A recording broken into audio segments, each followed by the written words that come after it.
The Young and the Restless spoilers preview June 2026. Welcome back to our channel, besties.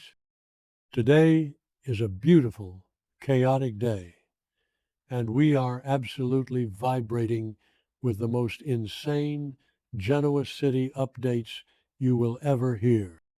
Grab your iced coffees, lock your doors, and strap in, because the tea we are about to spill is piping hot and extremely dangerous. You guys, I am deceased. Stop what you are doing right now. I am literally shaking. Wait, we need to talk about this now because the June spoilers for The Young and the Restless just dropped, and my soul has actually left my body. I am filming this while literally running errands. I'm in the Target parking lot, gripping my steering wheel like it owes me money because I just had to jump on here and vent.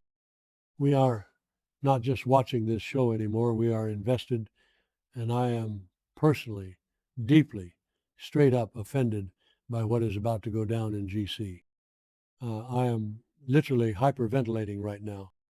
I was mid-skincare when I read this and smeared charcoal mask all over my rug. Literally had to yeet my phone across the room. Let's start with Billy Abbott, who is officially on my do not perceive list. Bestie, be for real right now.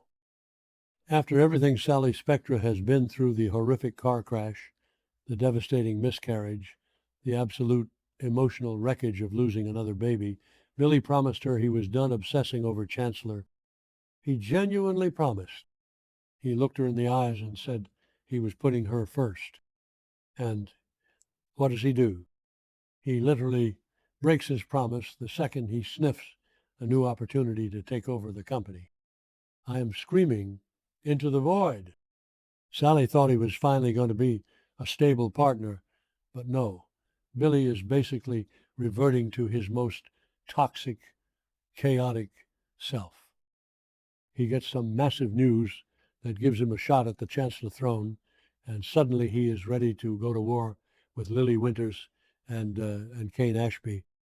Like Kane literally just blackmailed Lily over Malcolm's bone marrow, taking advantage of a dying man, and now Billy is jumping into this messy arena. It is giving major I cannot even energy. Billy is genuinely unhinged for this. He is prioritizing a corporate chair over the woman who just lost everything because of his paternity doubts. I am so done with him. Oh, hold on. I should have mentioned this earlier, but Jill Abbott is back. Yes, you heard me. And wait, plot twist of the century. Lauren Koslow is temporarily stepping in for our queen, Jess Walton.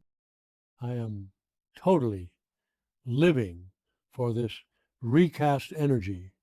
It's going to be so iconic. But seriously, Jill is rolling back into Genoa City in June, and you just know she is going to take one look at Billy's messy Chancellor campaign and absolutely lose her mind. Will she shut down his hostile takeover attempt, manifesting a total dumpster fire by the next update because Jill does not play, which is honestly so unhinged. Jill is going to drag him by his designer lapels, and I am here for it. Wait, did you guys hear that weird buzzing noise? Probably just my AC unit dying. Whatever, ignoring it. Anyway, Jill has always interfered in Billy's life, and after she literally drove Sally away with her interrogations, she's going to come back and try to control his business life too. Wait, backtrack for a second. I missed a step. We need to talk about Sienna Bacall. Remember her? The girl who literally stalked Phyllis into a dark basement and went feral to save Matt Clark? The one who sold the fentanyl to Nick? Yeah, she is currently dating Noah Newman, and she is spiraling. Sienna is getting intensely paranoid about the lingering vibes between Noah and Audra Charles. And don't even get me started on the vibes. Audra and Noah have so much unresolved trauma from their past miscarriage, and Sienna can sense it. Sienna is straight up ready to defend her territory and will absolutely throw down with Audra. I'm calling it Sienna's villain arc is about to go nuclear. She is violently loyal and calculating, and if Audra breathes in Noah's direction, Sienna is going to end her. Did I say that yet? My brain is mush. Moving on. But honestly, Audra has way bigger problems than Sienna right now. Genuinely, Audra is about to get wrecked by a literal doctor. Dr. Stephanie Simmons is officially taking over as chief of staff at Genoa City Memorial Hospital, which means she is staying in town. And guess what? Stephanie is about to uncover all the dark, twisted secrets Holden Novak has been hiding from Audra. Stephanie is fiercely protective, and she is going to be furious that Audra dragged Holden into that absolute mess of a situation in Los Angeles. The Mother Bear energy is going to be off the charts. Stephanie and Audra are going to have the most intense, high-stakes showdowns. Audra usually manipulates everyone, but you cannot gaslight a chief of staff. I am physically vibrating from the sheer audacity of this feud. Audra has been playing everyone, acting as Sally's support system while scheming in the background, but Stephanie is going to read her for filth. Wait, random tangent, but did anyone notice the lighting in crimson lights lately? It's giving interrogation room, and honestly, it fits the vibe of everyone's lives falling apart. The aesthetic choices are just so chaotic right now. Okay, snapping back to the main tea. Let's cleanse our palates with some actual good news. Malcolm Winters is coming back, and he is healthy. After all that horrifying drama with Kane using his bone marrow as a bargaining chip to steal Chancellor Winters from Lily, Malcolm's treatment was actually successful. He is feeling so much better and is coming back to GC to reconnect with his loved ones, especially Holden. I am legitimately crying in the club over this. Lily has been through hell.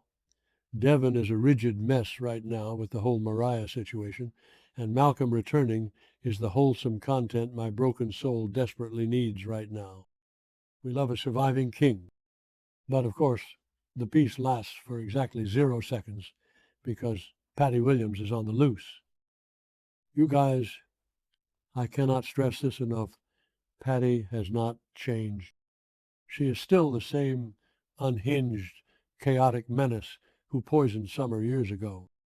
Jack Abbott is literally losing his mind, terrified because Diane Jenkins Abbott is missing, and Patty is just sitting there, batting her innocent eyelashes, finding brand new, psychologically damaging ways to torture Jack and Diane. Jack tried to manipulate Patty to get back at Victor, and now Patty is pulling the ultimate reverse Uno card.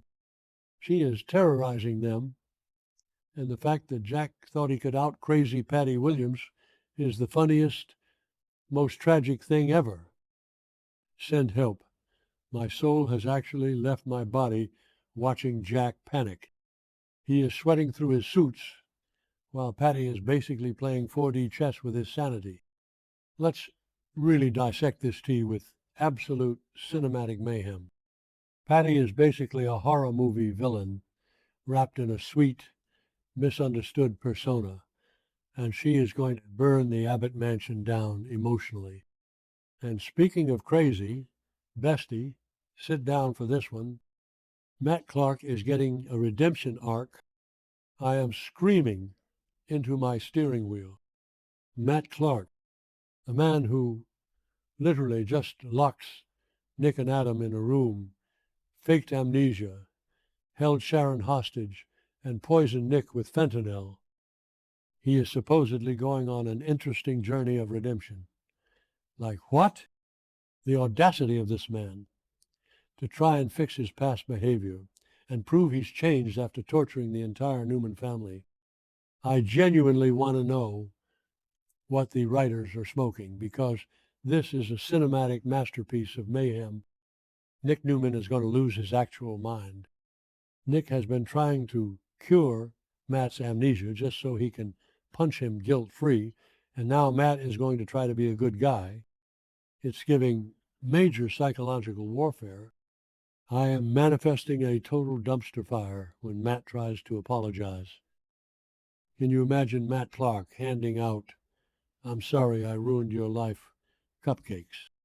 Which brings me to Nick, our poor, tragic golden boy. Nick is facing the absolute hardest battle of his life in rehab. After crashing his car while high out of his mind and almost dying from brain damage, the road to recovery is going to be brutal.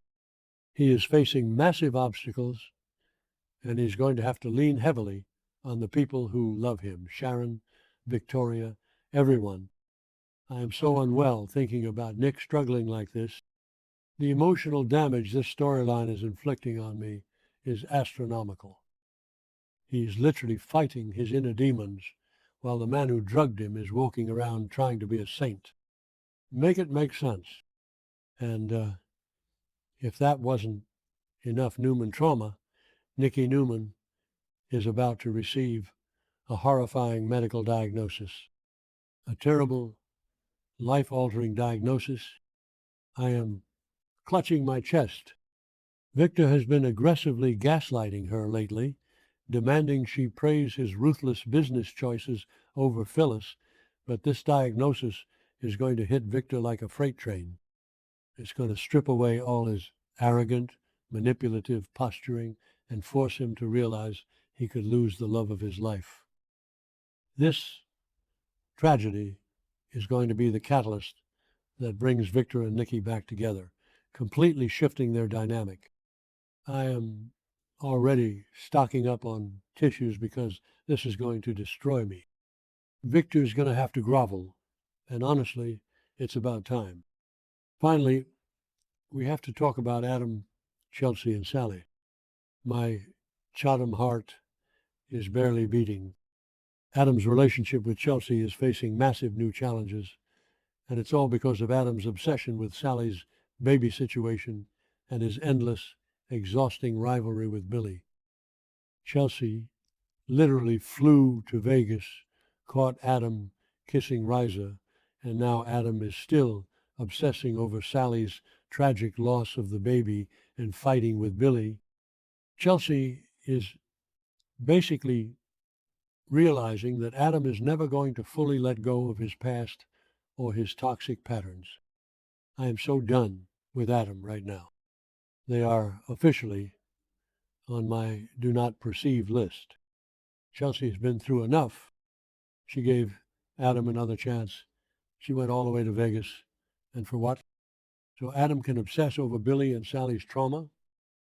It's a messy, unfiltered, emotional train wreck, and I am genuinely spiraling over the fact that these people cannot just go to therapy and leave each other alone.